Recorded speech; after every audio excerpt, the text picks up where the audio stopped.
Hello friends, welcome to another new video. তো 2023 সাল 24 সাল যে সেশন শুরু হতে চলেছে আগামী জুন জুলাই মাসে, অর্থাৎ আফটার এইচএস বা বিভিন্ন যে কোর্সেসগুলো রয়েছে সেখানে কিভাবে অ্যাডমিশন হবে, কলেজ বিশ্ববিদ্যালয়ে অ্যাডমিশন কিভাবে হবে, এই নিয়ে কিন্তু জল্পনা চলছিল। সেন্ট্রালাইজড পোর্টাল হবে নাকি কলেজ ওয়াইজ যেমন ফর্ম ফিল আপ চলতে এতদিন সেরকমভাবে ফর্ম ফিল আপ হবে, এই নিয়ে প্রশ্ন ছিল। যেহেতু মন্ত্রিসভাতে এটা পাশ হয়ে গেছিল বিল যে এবার সেন্ট্রালাইজড প্রসেসে অ্যাডমিশন হবে, যেটা গত বছর হতে পারেনি। তো আজকে চলে এলো উচ্চশিক্ষা দপ্তর বা বিকাশ ভবনের পক্ষ থেকে সেই লেটেস্ট গাইডলাইন, যেখানে 2023-24 সেশনের নতুন যে কলেজ বিশ্ববিদ্যালয়ে ভর্তি কিভাবে হবে তার পুরোপুরি ডিটেল করা রয়েছে। আজকের এই ভিডিওতে আমরা ডিসকাস করবো সেই বিষয়টি, এবং যারা নতুন আছেন এই চ্যানেলে অবশ্যই চ্যানেলটিকে সাবস্ক্রাইব করে পাশে থেকে বেল আইকনটি ক্লিক করে দেবেন, যাতে সমস্ত তথ্যগুলো আপনার টাইম টু টাইম এখান থেকে পেয়ে যান। এক্সক্লুসিভ বিগ ব্রেকিং আপডেটগুলো পাওয়ার জন্য আমাদের চ্যানেলটিকে সাবস্ক্রাইব করে রাখুন।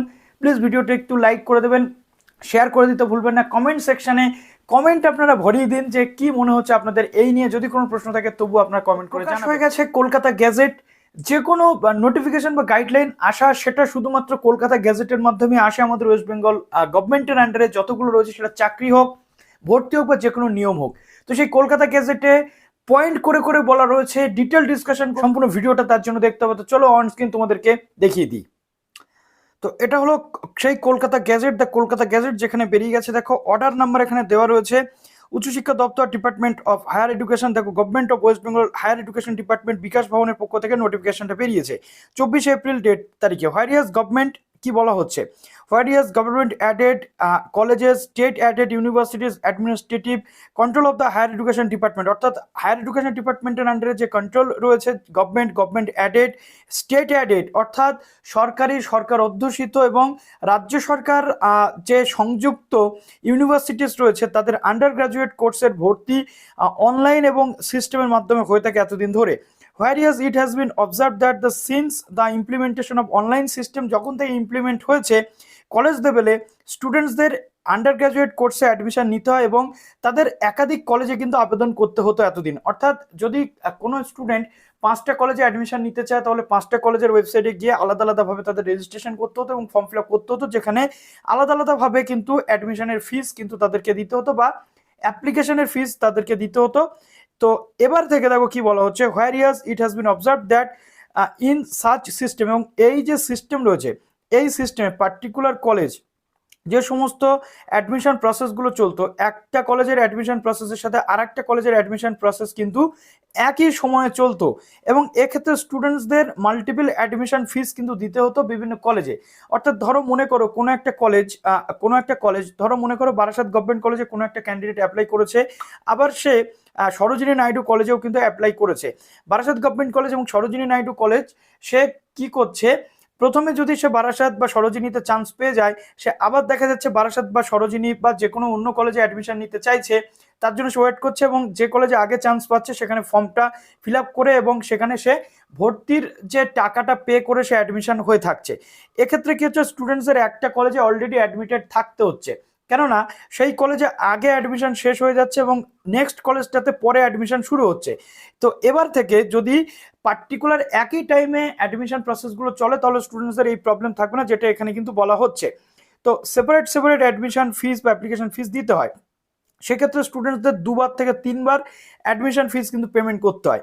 হোয়ারিয়াস it also observe that due to different dates of admission, অর্থাৎ এক্ষেত্রে সেম কথাটি বলা হচ্ছে যে আলাদা আলাদা অ্যাডমিশন ডেট হওয়ার কারণে স্টুডেন্টসদের কিন্তু একটা কলেজের স্টুডেন্টসের যদি অ্যাডমিশন হয়ে যায়, পরবর্তী কলেজে অ্যাডমিশনের জন্য সে কিন্তু ওয়েট করে, তারপর পরবর্তী কলেজে সে যখন চান্স পায়, এইখানে সেই স্টুডেন্টের কিন্তু ভ্যাকান্ট রয়ে যায়, যার কারণে সেই পুরনো কলেজ আবার কিন্তু ভ্যাকান্সি তৈরি হয়, এবং সেই জন্য কলেজ বা ইউনিভার্সিটিকে সেখানে উইশ লিস্ট বা যে পরবর্তী কাউন্সিলিং প্রসেস চালিয়ে অ্যাডমিশন ফুলফিল করতে হয়। এটা কিন্তু যথেষ্ট একটা সমস্যার, যেটা এবার থেকে আর কিন্তু হবে না, এবং সেক্ষেত্রে স্টুডেন্টসদের অ্যাডমিশন ক্যান্সেল করা এবং আবার ফিজ ফেরত পাওয়া, এক্ষেত্রে একটা লং টার্ম প্রসেস কিন্তু চলে যায়।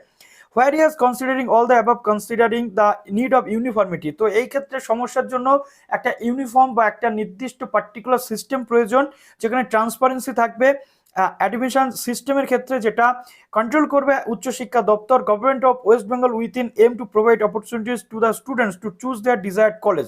অর্থাৎ এক্ষেত্রে স্টুডেন্টসদের নিজস্ব যে পছন্দ থাকবে একটা নির্দিষ্ট কলেজে ভর্তি হওয়া, নির্দিষ্ট কোর্সে ভর্তি হওয়া, সেটাকে যাতে নিশ্চিতকরণ করা যায়, তাই এই উচ্চশিক্ষা দপ্তর একটা নির্দিষ্ট ওয়েবসাইটের মাধ্যমে, নির্দিষ্ট প্ল্যাটফর্মের মাধ্যমে সেন্ট্রালাইজড প্রসেসে কিন্তু অ্যাডমিশন প্রসেস এবার থেকে শুরু করতে চলেছে। স্টুডেন্টসদের প্রবলেম না হয় সেদিকটা কিন্তু খেয়াল করে এই সেন্ট্রালাইজড প্রসেস শুরু হচ্ছে। যে কোর্সে অ্যাডমিনিস্ট্রেটিভ লেভেল থেকে হায়ার এডুকেশন ডিপার্টমেন্ট কন্ট্রোল করবেন ইউজি লেভেলের কোর্সে অ্যাডমিশনের যে প্রসেস সেটা। এবার প্রশ্ন হচ্ছে যে এন্ট্রান্স টেস্ট হচ্ছে নাকি হচ্ছে না সেটাও কিন্তু দেখার।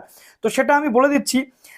Therefore, the competent authority in the state government decide to use centralized web-based online admission system, অর্থাৎ একটা নির্দিষ্ট অনলাইন সিস্টেম থাকবে যেটা হায়ার এডুকেশন ডিপার্টমেন্ট কন্ট্রোল করবে। আগেই বলেছি কি বলা হচ্ছে। Number 1, the portal shall maintained and operated by the West Bengal state council of higher education, অর্থাৎ ওয়েস্ট বেঙ্গল উচ্চশিক্ষা দপ্তর এই জিনিসটা মেনটেন করবে।